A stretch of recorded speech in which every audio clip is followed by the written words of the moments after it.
My name is Ava Reynolds and I am 31 years old.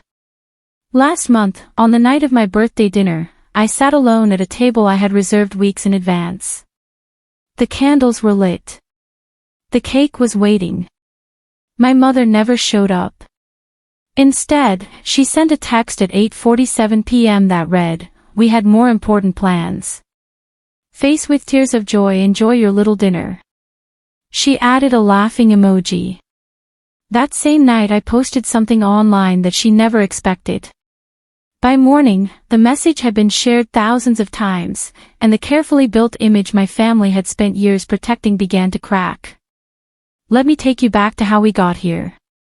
Growing up, birthdays were never really about me. My mother, Diane Reynolds, had a talent for turning every celebration into a performance. When I was a child, she would plan elaborate parties, invite the right people, and then spend the entire evening networking while I sat quietly in the corner. My younger sister, Chloe, was the golden child, outgoing, charming, always ready with the perfect smile for the camera. I was the quiet one, the sensitive one, the daughter who preferred books to parties. As adults, the pattern never changed. Chloe's promotions were announced with champagne. My promotions at the design studio where I worked were met with a polite, "That's nice, Ava." When I bought my first apartment with money I had saved myself, my mother asked if I was sure I could afford the maintenance. When Chloe bought a car with help from our parents, it was celebrated as a family achievement.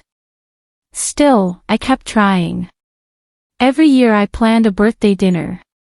Every year I invited them. Every year something more important came up.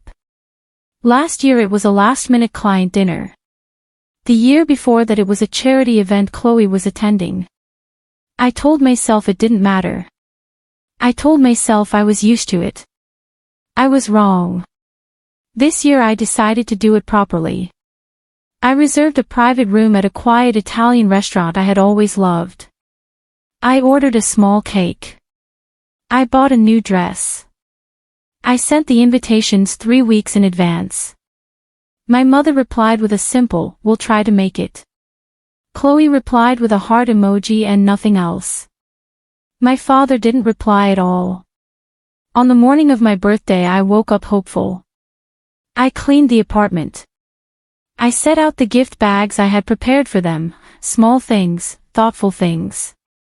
By evening I was sitting at the reserved table, phone face up, waiting. At 8:12 p.m. Chloe posted a photo on Instagram. She was at a rooftop bar downtown, champagne in hand, laughing with a group of people. The caption read, "Unexpected night out with mom and dad, Sparkle's best decision ever." My mother was in the background, glass raised, smiling.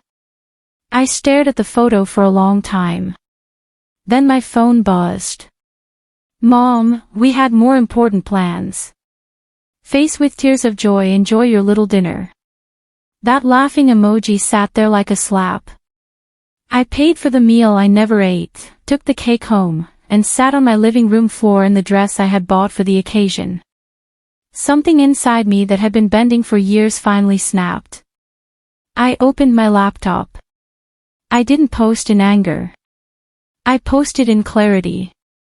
I wrote a calm, detailed caption. I attached the reservation confirmation, the text message with the laughing emoji, and a screenshot of Chloe's Instagram post with the timestamp. I blurred no names. I simply told the truth. Tonight I sat alone at a table I reserved 3 weeks ago for my 31st birthday. My mother texted me at 8:47 p.m., "We had more important plans. Face with tears of joy, enjoy your little dinner." At the same time she was at a rooftop bar with my sister, posting about what a great night they were having. This is not the first year. It is simply the year I stopped pretending it didn't hurt. I hit post at 11:03 p.m.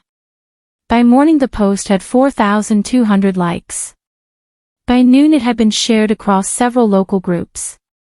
People began tagging my mother's Facebook page, the same page she used to promote her small interior styling business and her carefully curated image as a devoted family woman. Comments poured in.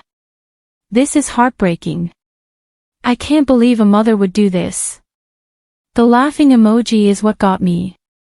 My phone started ringing at 9:14 a.m. My mother's name flashed on the screen. I let it go to voicemail. She called again. And again. On the 7th call I answered. What the hell did you do? Her voice was sharp, panicked. I told the truth. You embarrassed this family. Do you have any idea how many clients have messaged me? Take it down. Right now. No. There was a long silence. Then her tone shifted into the familiar weapon she had always used, guilt. After everything I've done for you, you would destroy your own mother over a dinner. It wasn't just a dinner, Mom. It was years of being the afterthought. She hung up. Chloe called next. Her voice was shaking with rage. You made us look like monsters. People at my office saw it. Take it down before this gets worse. I'm not taking it down. You're so dramatic, Ava. It was one night. It was every night. I hung up on her too. By evening the post had reached 18,000 shares. Local pages began reposting it. Someone found my mother's business page and left a public comment asking how a woman who marketed herself as a family-first designer could skip her daughter's birthday for drinks. My mother deleted the comment. Then she deleted 3 more. Then she made her own post, a carefully worded statement about private family matters and one-sided stories. It only made things worse. People compared the timestamps. The screenshot stayed up. 2 days later my father showed up at my apartment. He looked tired. He didn't come inside. Your mother is devastated, he said. Her phone won't stop. Clients are canceling consultations. She chose the rooftop, Dad. She made a mistake. Can't you just take the post down so we can move past this? I've spent 31 years moving past things. I'm done. He stood there for a moment, then nodded once and left without another word.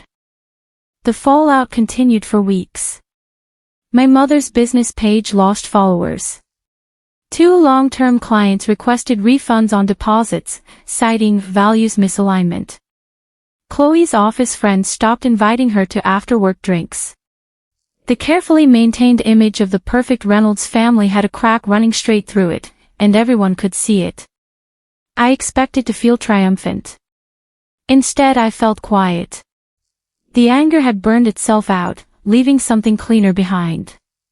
3 weeks after the post, my mother asked to meet. Neutral ground, a quiet cafe near the park. She looked smaller somehow. The perfect makeup was still there, but the confidence behind it had thinned. I didn't realize it hurt you this much, she said. You didn't ask. She stared at her coffee. I thought you were fine on your own. You've always been so independent.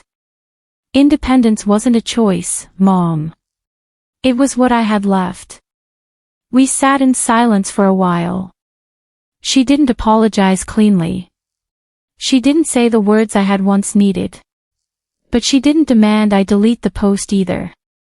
That was new. Chloe never reached out. I didn't expect her to. Some relationships end with a bang. Others simply stop returning. I still live in the same apartment. I still work at the same design studio. The difference is that I no longer check my phone hoping for a last-minute change of plans. I no longer save seats. I no longer write, maybe, on invitations that have always meant no. On my next birthday I reserved a table for 2. My best friend sat across from me. We ordered the same cake. We laughed until the candles burned low. No one was missing. The people who mattered were already there. If you are still waiting for people who keep choosing more important plans, hear this, you are allowed to stop waiting.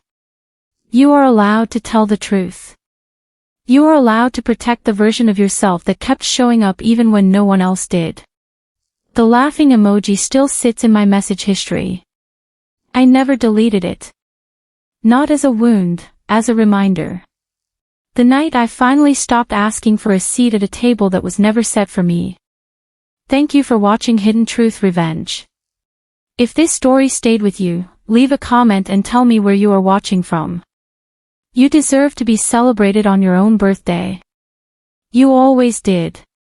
All characters, conflicts, and events are fictional and created only for entertainment and educational purposes.